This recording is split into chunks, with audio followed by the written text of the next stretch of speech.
Welcome to A Diary of a Professional Tennis Coach with Mark Gellard and Candy Reed, sponsored by the ERT 300.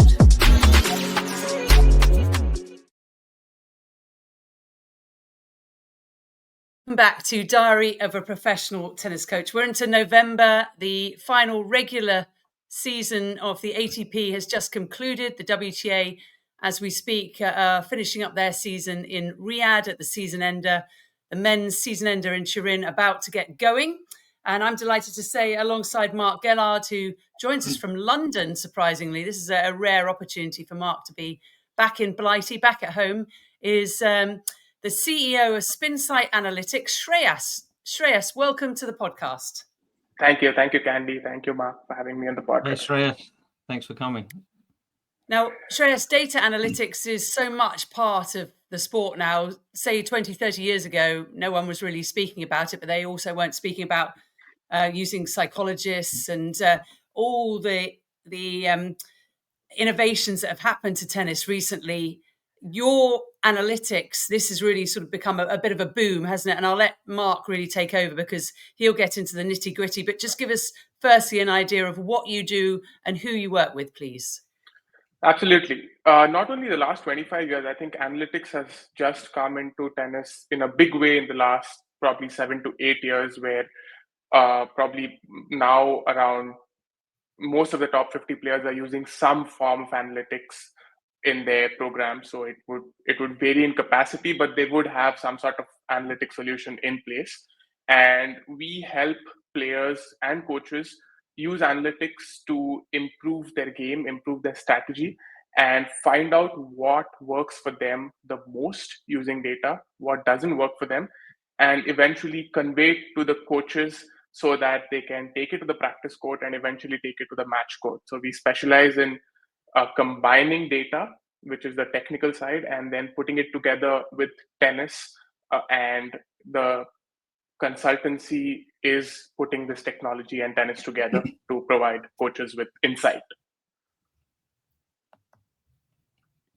Yeah, I think so our story, briefly for people listening, is that Shreyas contacted us about it must have been about 2 years ago, something like that, Shreyas, maybe a year and a half. Yeah, maybe 1.5 years, maybe. Yeah. 1.5, yeah. And I liked the things they were doing, and I thought that it was really helpful. I have used statistics and data in the past with different players, but one of the things that I think has evolved with statistics, for me anyway, in the last few years, is the way I use the information is now more to focus on what we need to be doing better and where we're not good enough, where we're strong, rather than trying to use the information to understand about the opponents. So before, I might have wanted to know before a match what the opponent was likely to do, where they were likely to serve, things like this. And what I found was that tended to do more harm than good for the players, because it took them out of their comfort zone, and it gave them too many unknowns and too many variables. And when you have to remember, for me, that statistics do one thing: they tell you what almost always happens and what hardly ever happens. That's the two ranges, right? There's the things that always happen, almost always happen, and things that hardly ever happen. But there is that bit in the middle as well. So if you're taking stats, and I tell Magda at 30 all the girl is going to serve down the tee, that 90% of the time, that's almost always happens, but that still leaves 20% where she could go body or wide. And so the players that hear this data need to understand that they have to be of the right mentality or mindset to take that information and run with it the right way. And I think it suits certain players better than others. Absolutely. And I think it also depends on the player's mental makeup. So there are a few players who really like to go into the data, want to know before the match what exactly is they should be looking forward to. And then there are another category of players who want to go with what they feel, how the opponent is playing on that particular day. So both have their own benefits, pros and cons. But what we try to do is, as Mark said, before the match, give an understanding what might happen. It's not written in stone. So there's a lot of variables. There's so many things that happen. There can be temperature differences, altitude differences, whatever it is. But gaining a general perspective before the match. And to add on Mark's perspective, I think it's very, very important that what the player does the best and what the player performs, where the player performs the best, the player should know that. And that is probably more important of a factor than knowing what the opponent can do or will do. Because if your game is not up to the mark on that particular day, any amount of information about the opponent does not help on the practice court, because what you should be implementing is not, as a player, is not coming onto the court. So to generally probably give a percentage breakup, I would say somewhere around a 70 to 80% is what you do the best, and 20 to 30% what the opponent can do. One of the main questions I have, Shreyas, is how do you disseminate the right information to the player? Do you go, I presume, through the coach first, who then decides which of the data is relevant and then passes it to the player, so the player doesn't get overwhelmed? Because I think, having been sort of a part-time unsuccessful tennis player, you get thrown a lot of ideas and tactics, and you have to sort of use which ones you write. But sometimes it's just sort of an explosion of information and too much to take. Absolutely. So the general workflow of how we do things is we first get information on a lot of matches, and it comprises on each and every ground stroke, each and every direction, all of it. So it's very, very complicated, so to say, and which cannot be communicated with a coach or a player. So what we do is we first gather that information, draw it out from the video, we condense it at our end and find out what are those most important stats that matter, what are the strategies that matter, and removing all the data that does not need to be there, and finding out those few important points that the coach needs to know. Then we have the communication with the coach as to basically telling the coach our understanding of the data and what it might be saying. And then the coach decides eventually what to pass on to the player. But generally speaking, a player can take a maximum of 3 points to the court. Anything more than 2 or 3 points of information is too much information, because you cannot be giving service directions on each and every game score, for example, to a player to tell that at 30-40 you expect this serve, at 40-30 expect this serve. It becomes too much information. But those 2-3 key points that the player needs to know, that's what the coach needs to convey to the player. And actually, the smartest of players would probably take in 3 points, and on an average, it would be probably 2 points out of all the data collected that should be going to the player. And it's a very slow process of integrating it with the player. You cannot do it overnight. It has to be a gradual process of introducing this information to the player, not a very fast process. I find that one of the problems that a lot of coaches have at all levels is that if I say everything, I've covered my own ass in a way. So if I make sure that I've told you everything about this opponent, I want you to move I want to have great footwork today. I want you to keep the ball deep. I want you to change the direction of the ball. Be ready for the middle serve, but she'll also serve wide. Attack the second serve, but don't miss. If I say everything, what I'm really saying is nothing. And yet a lot of coaches feel obligated or pressured, I should say, into sort of wanting to say everything through fear of being accused at the end of the match or during the match of not informing their player of the right information. And the reality is, this is what separates the good coaches from the great ones, is the interpretation of the statistics. I think if we had 20 coaches in here right now, all with good credentials, and we watched a match and had the statistics from you, I still think we would have 20 different interpretations of what needs to happen. We might agree on some basic things, but that's when knowing where your player, I hear a lot of people talking about the depth on the ball is so important, and I couldn't agree more. I also happen to believe through experience that increasing your depth is one of the hardest things to do for me on a tennis court. It's so difficult. There's players that we've hit with over the years, for example, Sophia Kenin. I mean, I think that she has one of the best ball depths on the tour. It's incredible. But that's been that's been a habit of hers and part of the stroke mechanics she has since she was a kid. To suddenly have other players, whoever it is, try and say, no, you have to keep every ball within 3-4 feet of the baseline. It's very difficult. So that might be one for me where I just say, listen, just make sure we don't leave the ball short in the service box twice in a row. We can leave it there once, so we probably won't get punished for it. But if we leave 2 in a row, then we're going to have trouble. So, there's the interpretation of that information and then trying to find, that's for me where good coaching is done in that sweet spot. And absolutely, even in analytics, I think it's the same story where overcooking the information doesn't help, because you cannot say that, put the ball 1 foot away from the baseline each and every time. It's just not valid insight. So I think it's the same on the coaching and analytics end. So give us an idea, Shreyas, of your daily process, if you don't mind. So let's say you're at a tournament, or one of your players is at a tournament. How do you set things up with the coach and the player?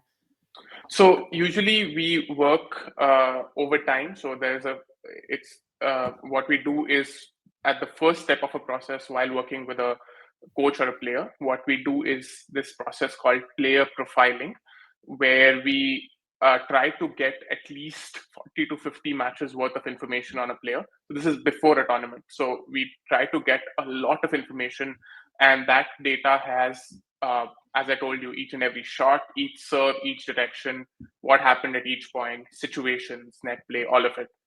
And it becomes a huge data set which we use to structure the data and find out the most repeatable patterns of play that a player can use, and the least the patterns that win the least amount of points, what a player is using. So we find both of them out. And just quickly, Shreyas, sorry to interrupt, but how do you get that information? We draw it out of video. So we have an entire process of getting the video, and then there is a manual and automated process where this data goes through an entire pipeline, and we have interactive reports where this data can be viewed, visualized, and also played with, which all the coaches have access to. So that is one part of it, but we also analyze it in the consultancy and condense it to the different aspects of the game. So it's on serves, returns, serve +1, return +1, all of it. And we have this discussion with the coach, and if the player is available, then with the player. We tell them these things, these patterns, these strategies that work the best for them and do not work for them. And that is integrated into the practice plans by the coach for the player. And that is the player side of it, or the player profiling side of it. What happens at a tournament is more of scouting. So we try to get information on an opponent before the match day and crunch the numbers, crunch the data on the opponents, and give information prior to the match. Usually 1 day before a match, we collect all of the information, so at least 3 to 5 matches worth of information on a player, and then tell our client player what to expect tomorrow on the match court. How can we integrate the player profiling with the scouting? So how can we use our best patterns with something that will probably hurt the opponent? So integrating these two together and then communicating with the coach is the entire service for pro players. And what we also find out is that, because I was talking about the patterns of play part of it, even the players most of the time do not know what works best for them. Of course, they have a feeling, they have an emotional understanding of what happens or what they feel. But I think even Mark would agree that there are so many patterns that the player doesn't know that they work for them the best, and that they should be probably using them more, because the emotional bias in tennis usually so much that you think one thing is working and you keep doing it even if it's not working for you. So we try to clear that out and then take it to the scouting, and then scout the opponent and give information to the player. Yeah, I think that's a good point, because this year Shreyas came over to the French Open with us and helped us and some other players in Roland Garros, and we sat down. He had a presentation for us with 100 slides in it, and I think he'd invited Magda to join as well, but I think she's her concentration level wouldn't last that long, and she's not as interested. She likes the players like the summaries, right? But what Shreyas was good at is that he presented the information with a video as well, so that they can see the numbers, to see the information, and then see the relevant video from matches, and then that becomes interesting to them. Oh, I didn't know I was doing that, and there was a lot of things in there for me that I'm watching Magda play every day for 7 years, and I still was shocked by certain statistics. Oh, this is a losing pattern for us. I really thought we would win more than we lost on that play, and we didn't. So, out of that whole thing, I had maybe 8 or 10 points that I really had written down that, okay, I'm not going to change all of these things, but I need to be aware of them.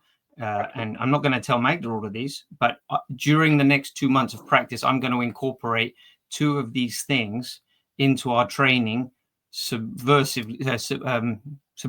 That's the word I was looking for. And she will get better at them without kind of being aware of them. Because I think sometimes, through my experience, the more you bring it to the attention, the worse it gets. So it's a balancing act of not trying to bring it, but then there's also that moment, the tipping point, where you say, well, it can't get any worse. We're so bad at this anyway. What more damage can I do, kind of thing. So in 2020, I worked with Shelby Rogers for a year. And it was interesting because she had a brain, a real tennis sports analytical brain. She knew every number, every statistic from her own matches. She watched matches before. She wanted hardcore information. It was like she wanted to know exactly how many times they serve wide. And there was a match she played, I think we were in Adelaide, and I told her that at 30 all, this girl serves 9 out of 10 times down the tee. And at 30 all, she was ready for that tee serve, and the girl served an ace out wide. And I was expecting the some kind of look or something like that. At the end of the match, I asked her about that. She won the match. I think it was against Kudermetova. And I asked her about that, and she said, well, no, because you told me it was 9 out of 10. So that still meant one could go wide. And I was like, wow, not many players can. Most players won't have that approach. Most players won't see it like that. So she was very, very aware statistically and very sharp on the court with her thinking. Whereas with Magda, she doesn't want to know numbers like that. The more and Shreyas will probably testify to that with his experience with us, that the more she gets from that side, the worse she plays. So it's got to be more focused on sort of what we want to do. I think that's something she finds controllable. And also to basically build on Mark's point about the video is probably more important than just the stats part of it, because video reinforces the statistics for the coach and the player. If you don't have video to back the stats, it's just numbers at the end of the day. So what we also do in the entire process is the coaches get access to video of all these matches that are analyzed, so 50, 60, whatever matches it is. And it's all broken down into individual points. So it's very easy to go through the points, go through the matches, and see where the data ties in with the video. And that makes a very big difference for helping the coach and the player to buy into the data. Otherwise, it becomes too objective, so to say. But otherwise, there's no middle ground where the data meets the tennis court. So that's why video is important. Just picking up on Mark's point as well, Shreyas. So Magda doesn't really want to know. Shelby obviously did want to know. What kind of proportion of players that you work with do you find actually do want to be involved in the process? So I'll be generalizing it a little bit, but a lot of the men's players want more information and more numbers, and the women like to go more on feel and how they are particularly feeling, from what I've observed till now. Of course, there are exceptions on both ends, but the guys generally want to know each and everything. They want to go into detail. They want to know particularly about their opponents. Whereas the coach approach works the best with women's tennis players, where the coach knows the player so well that the coach knows how to communicate exactly in a way that it doesn't hurt the player. And even in Mark's case, I think whenever both of us have worked on scouting the opponent, probably 9 out of 10 times it's not worked well for us because it becomes too much information for Magda.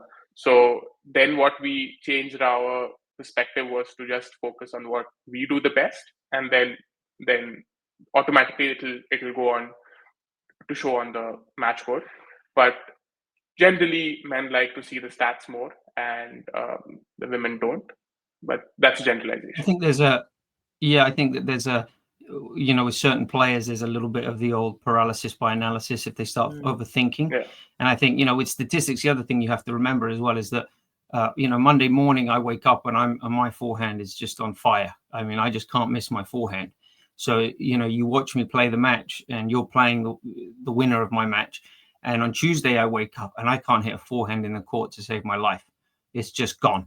And that's sports. It's just horrible that day. But my backhand's really feeling good on Tuesday.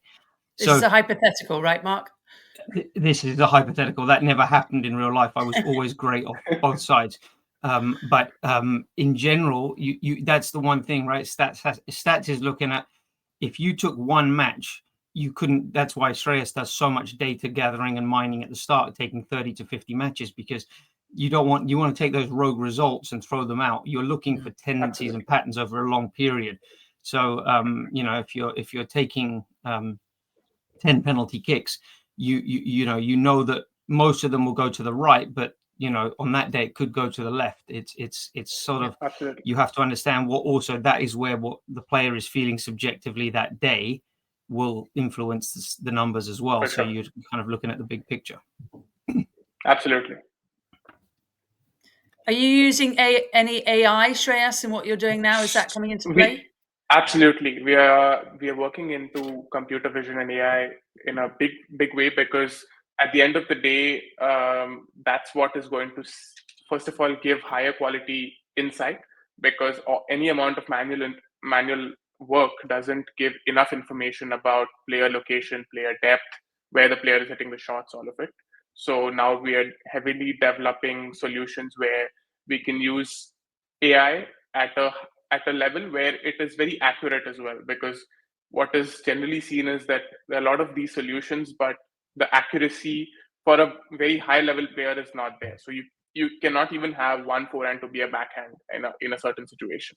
So we want to aim to get the entire system into such a place where we can use it with confidence, and which gives the right kind of information. And of course, that is much more than any kind of manual input that we're using. But eventually, probably what I foresee is it'll be a combination of manual data plus AI and computer vision, which will give the highest quality of information that players and coaches can use. But that's surely the future now.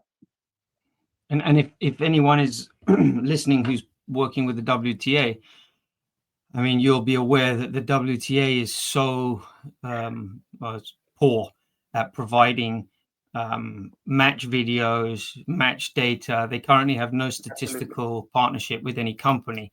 So, a lot of great data is taken off of Hawkeye. So Hawkeye can provide things like depth, ball speed, average RPMs, things like this. It can show shot quality as well.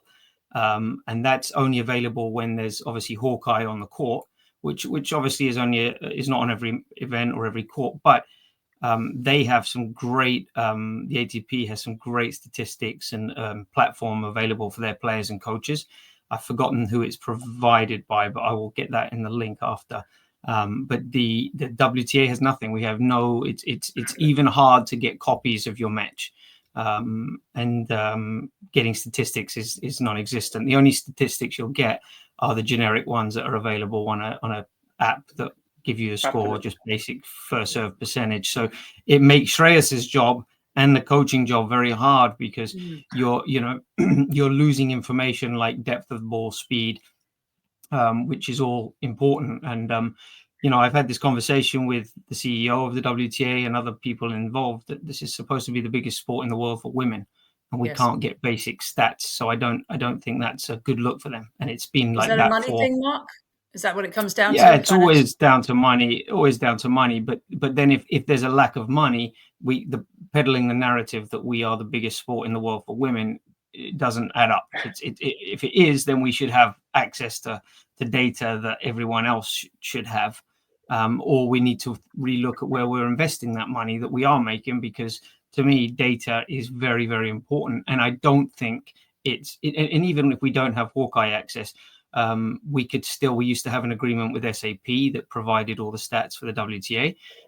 We're not getting that anymore. So literally we have nothing. As the biggest female sport in the world with the most money, there is nowhere to get stats or data, Hawkeye numbers, and often getting video is difficult in itself.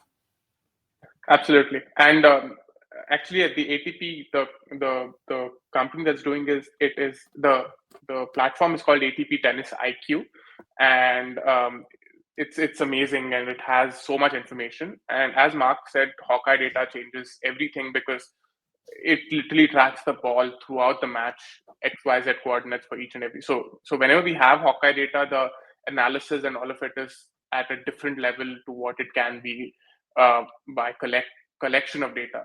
So it's a total game changer for players, analytics, and coaches, all of it. And it's just not available at the WTA level. So all we can do is try to get the match videos, which also are only WTA 250 main draw onwards. So anything below that, there's no access to match video. And if there is match video, then we can start working on it. But the problem is that probably only the top 60 players or 70 players in the world have enough match video for us to start work on.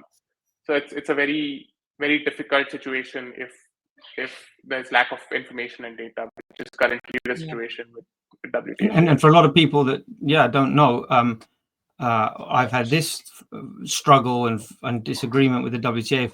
Several years ago, we played in Cincinnati. This was in about 2018 against Mladenovic, who at the time was ranked 50. We were ranked about 50 as well. And this was a qualifying match at Cincinnati, which is a 1,000 level event. But qualifying matches are never recorded or videoed. So you have two players ranked 50 in the world. There is absolutely no evidence of that match anywhere. You cannot get a video of that match with two players that are 50 in the world. 125 level events typically don't have any video for them. Grand Slam events have video, but that's a separate login area. That's not WTA. And usually they're watermarked and you're not able to download them. You can just watch them. So it really is not done well. And I feel that the biggest problem, we're getting off topic, is the way that tennis produces these events. It's not the events themselves that aren't interesting or boring, or there's just such a big gap between the quality of the players and the quality of the broadcast and the production teams. Absolutely. Well, let's hope this changes. We've got some Riyadh money now, first year of 5. So maybe that will change a few things. I'd love to know, Shreyas, because I think as a junior, you never hear these numbers, or I think we're starting to hear them now. But the most relevant to me is if you win 55% of points, you're going to win a match in straight sets. Yeah. Roughly 52% is a 3-set victory. Because we, as tennis players, I think so many people are perfectionists. They think I've got to win every point. And actually, that's not the case. So often now we're seeing players win or lose more points than the other. And actually, the result goes the opposite way. Absolutely. Can you tell us any other information like that? Because I find those numbers so interesting. Absolutely. So that 55%, it's been around for a while, but that's also one of the most powerful numbers because,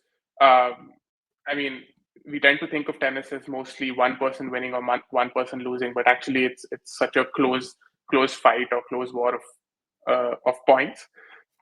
One stat that I've observed over the last few years working with WTA players specifically is on the WTA tour.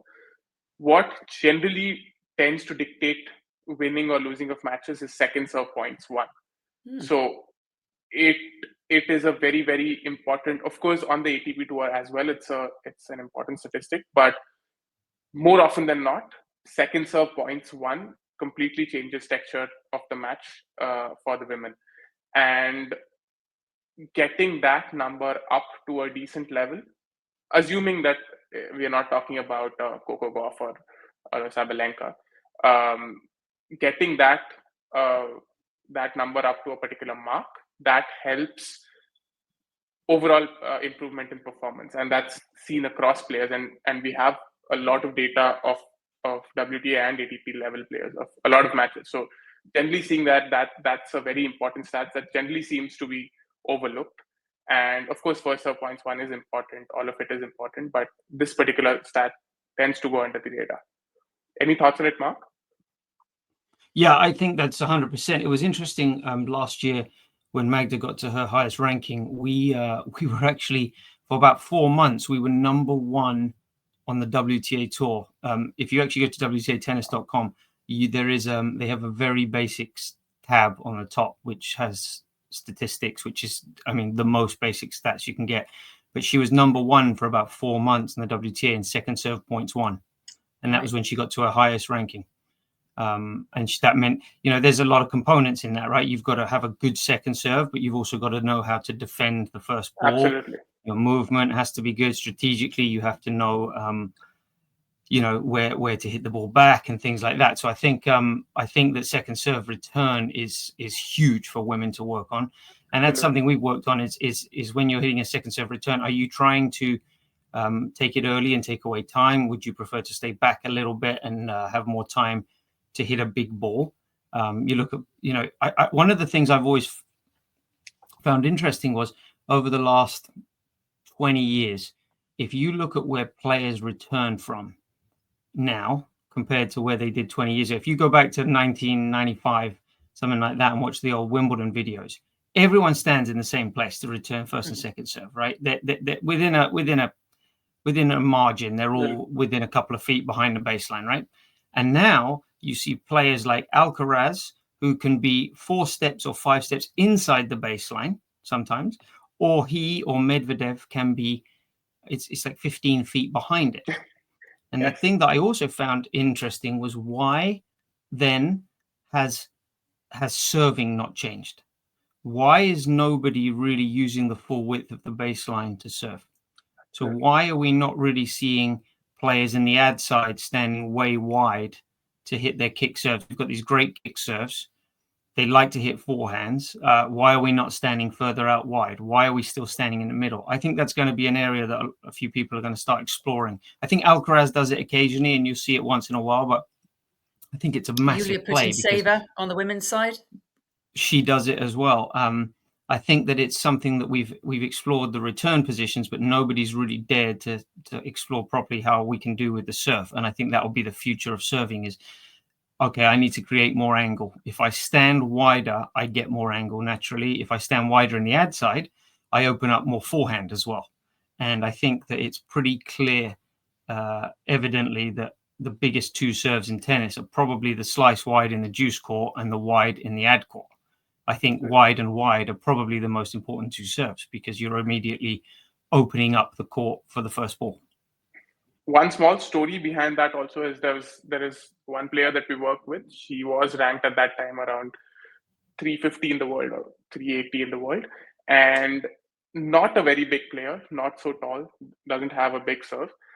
And on the second serve specifically, what we observed was she was, of course, going down the tee in the deuce court, kicking the serve up to the backhand, and 70 to 80% of all second serves went to the tee, kick, backhand.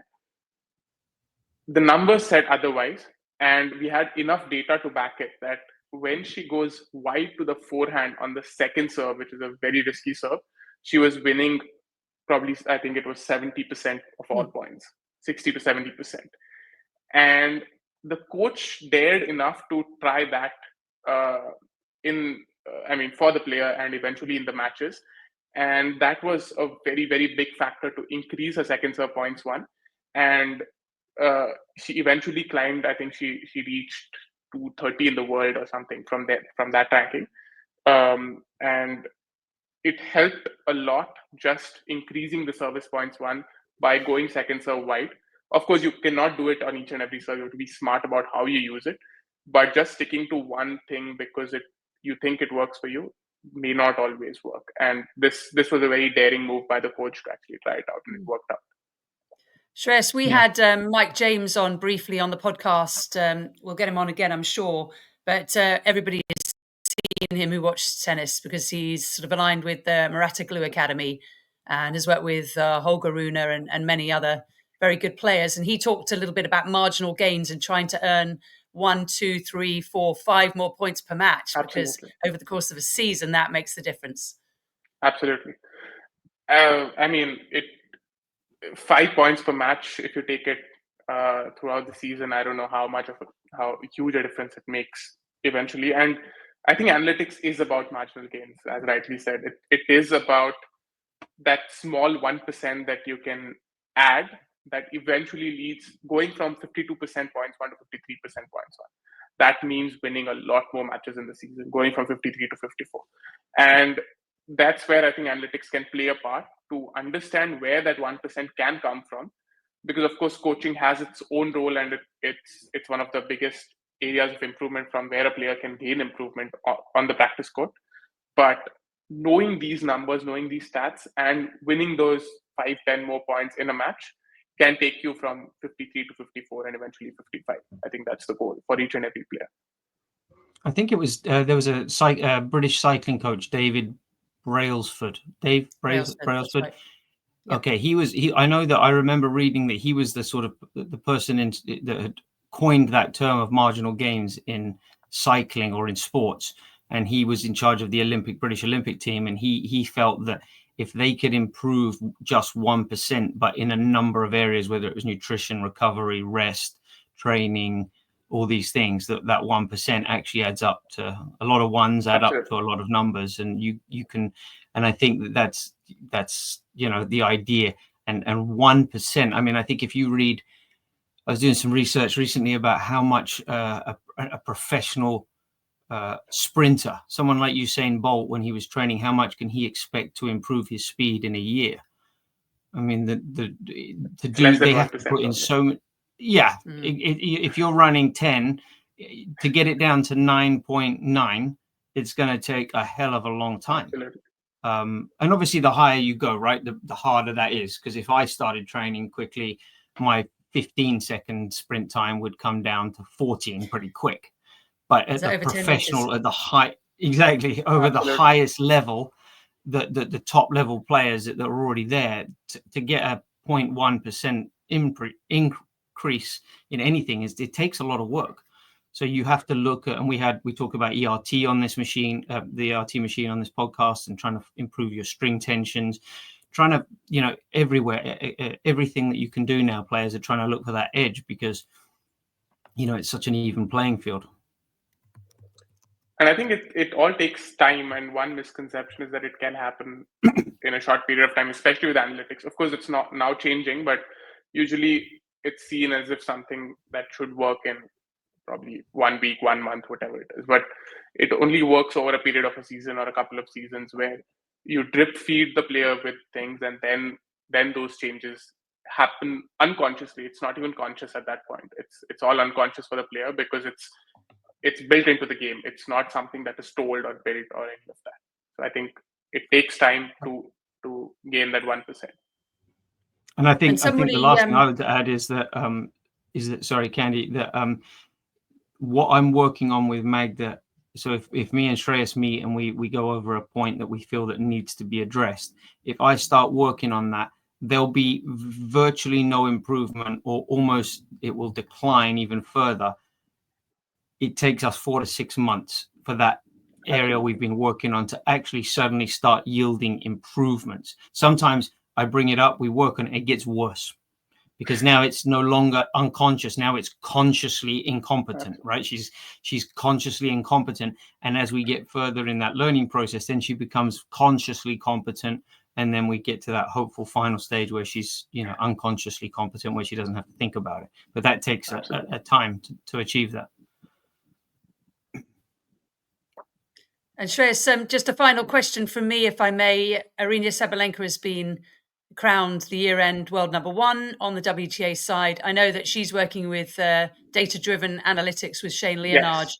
And you can obviously tell that they've been working very closely together on those fine margins. What in particular would you say she's improved the most? Honestly, I've not been following. In a sense, I've been following her, but I don't know exactly what they've been working on. But one thing that's definitely over the last 1.5 years that's improved is on the mental side of things. I think where her serve is just rock solid now. There is absolutely no holes on that part of the game, and a lot of confidence on that serve. She always had a great serve, but it was those ups and downs that probably costed her at times. And just getting that to such a level, she's just a formidable force in every form of the game. And Shane at Data Driven Sports Analytics, he's doing, absolute amazing work. And he works with some of the best players, both ATP and WTA side. And he's been providing a lot of information to arenas, I'm sure, about all of these things. But serve is one thing I think is amazing now. Yeah, she's the one to beat, isn't he, for 2025? Absolutely. Anything to add, Mark, before we ask Shreyas how to get in touch with him? We're running your website across the bottom of the screen, Shreyas, but I know you're on Instagram, so if you'd like anybody to get in contact with you, because I know for upcoming players, anybody who wants to use your services, I'm sure they'd like to get in touch. Absolutely. So you can just either visit the website and you can get in touch with us. There is a form on the website, or you can even directly drop me an email. It's Shreyas, Shreyas, @spinsight.com.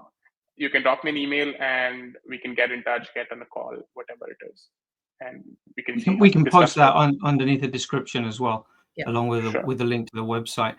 But I think we've been working with Shreyas and Spinsights for a while now, and the results have been really good, and we're really happy with the work. And I think there's a lot of people out there. I think the biggest thing for me is finding somebody that understands a game, can has a quick turnover of matches as well, because sometimes we need a match done in 12 hours and he gets it done. And then also knowing that he doesn't have the ego of some of the guys out there to when you're a coach of a player, there's the sensitive areas for players to, and how easily one comment, one word, one phrase can really derail a player's mental comfort, whatever you want to call it. And so he's very good at working with the coach to help the player, rather than sometimes I feel a lot of statistics people want to be involved or be the number one with the player, and that's not good because we're with them on a day-to-day basis. So it's got to be a group collaboration. Absolutely. To decide what information we deliver and what we withhold. Absolutely. Brilliant. Shreyas, thank you so much for your time. We've had you for about 40 minutes or so. All the best for the rest of the season. Hopefully we'll catch up again in 2025. And we thank also our sponsor, ERT300.com. Go and check them out. Tennis Podcast is where you get 10% off if you want to buy one of those handy little dynamic tension tools. And with that, we shall say goodbye. Mark, thank you very much. I expect to see you up more ladders, I think, painting in your mum's home. And Shreyas, as I said, all the best for the season. Thanks again. Thank you, Candy. Thank you, Mark, for having me. Thanks, Shreyas. Thank you, guys. Thanks for everyone listening. You've been watching Diary of a Professional Tennis Coach. We'll have more soon. Thanks to Shreyas.